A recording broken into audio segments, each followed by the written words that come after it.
Karen Joan Karpinko. I'm with Pathfinder Services and I work out of Grand Forks, North Dakota. And we have a Air Force base about 20 miles west of our city. And I'm Kathy Farstad. I'm also with Pathfinder Services of North Dakota, and I work out of Minot. And we have both the air base, which is it's about 12 miles north of the city, and then we also have Air National Guard. Welch, I'm a parent consultant for the Utah Parent Center, located in Salt Lake City, Utah. The base facilities we have, our major base is Hill Air Force Base, located in the northern area of Utah. We also have Fort Douglas, a small installation in Salt Lake. We also have Dugway Proving Grounds, which is located in Salt Lake, outside of Salt Lake. And I'm Shirley Swope, Parent Advisor at Peak Parent Center in Colorado Springs. We serve the state of Colorado. Our military bases are Fort Carson in Colorado Springs, Army base, and we have Schriever Air Force Base, Peterson Air Force Base, and the Air Force Academy and Buckley.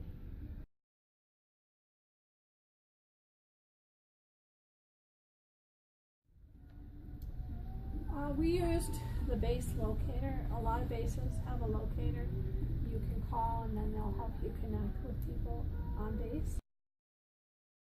We also created a partnership with Davis School District, which is the school district where Hill Air Force Base is actually located. So upon that assignment, where I worked specifically with that district, the SLO, at that time Judith Mon, found me and says, what is it that you can do? I need your help with my educational programs. So that's how I first made contact. She came to me, we met, and I told her what I do, what my focus was, because you know the SLO does everything, all education, and she was just fabulous. And then from there it grew, because they also got chosen for a special grant through Utah State University, where they wanted some help identifying a parent who would help them with the needs of military students. That grant ended, but in the process they did find a person who worked as their volunteer, well, not a volunteer, she worked as the parent liaison for that program, but she has now become the coordinator for the EFMP. So she's now my contact up there, and specifically helping our people who are Q-coding in to the base with kids with special needs.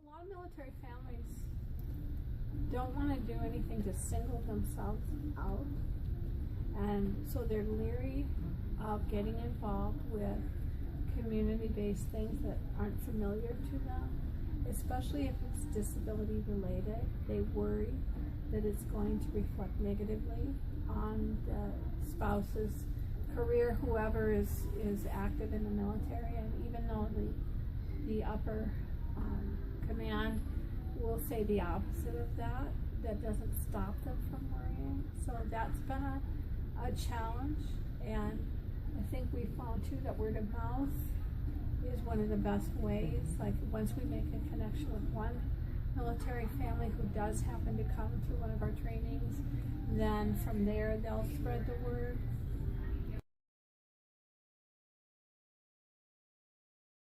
Young families, the Army has a kind of a saying, we recruit soldiers, we retain families. So you have young people getting married and starting their family, and very often if they have a child with a disability or born with a disability, it's wherever their base is at the moment. That's when they're looking for those resources.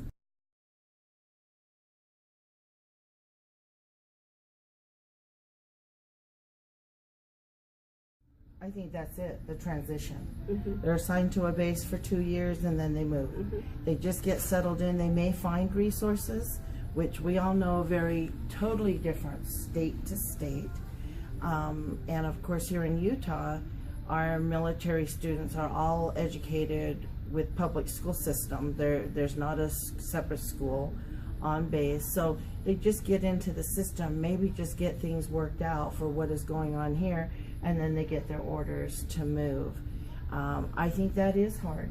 I think it's probably the number one, even more so than our typical kids, typical special ed kids who have hard times dealing with transitions. I think it's even harder for our military. And I think military families do feel threatened or scared about their careers, especially with cutbacks now.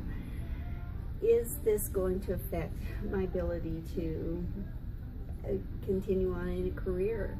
And does it affect, you know, going overseas or having another base choice?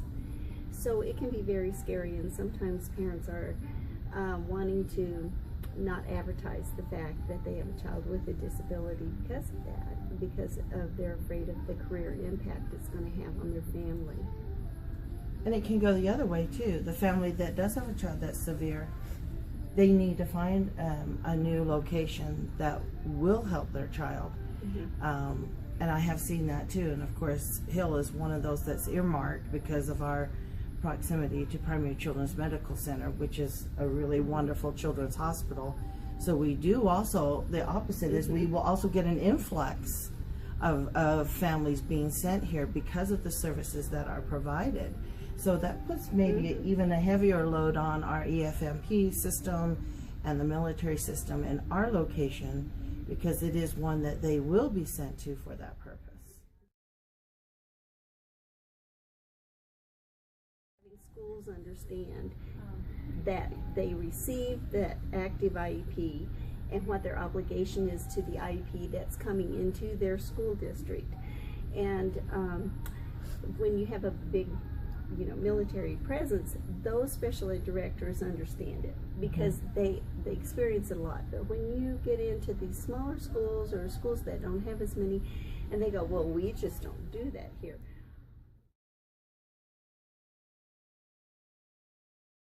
We've been invited now on the base twice. They have a kind of a back to school event where they have all of the different services like Boy Scouts, Girl Scouts, everything, and then we've been invited to that, and that's been a good way to connect. We've also, at one time, the base had an active group of community providers that they would, the Airmen Family Readiness staff would meet with monthly to talk about how to reach out to families and do some things together. And when that was active, that was a really good experience for us.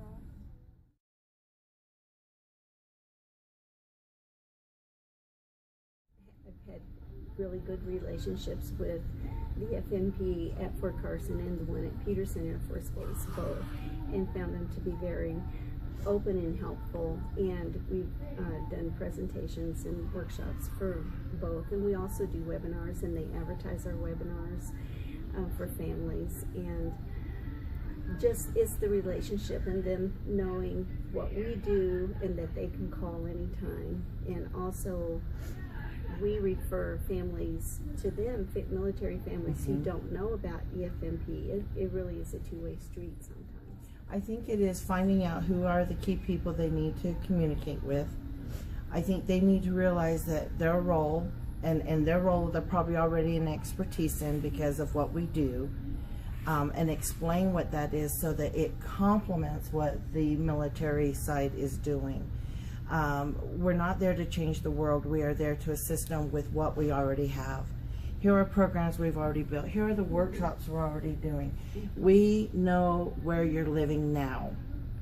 So if you kind of go in there and say, I'm just here to be that resource, here's how we can work together.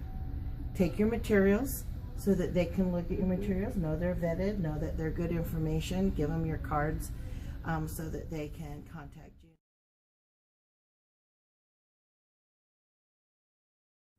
Well, One thing we did this past year is we reached out to Branch and asked for a phone technical assistance call. And even if you've been trying to do this for a while, people in the military come and go. So you often feel like you're starting over with a new group.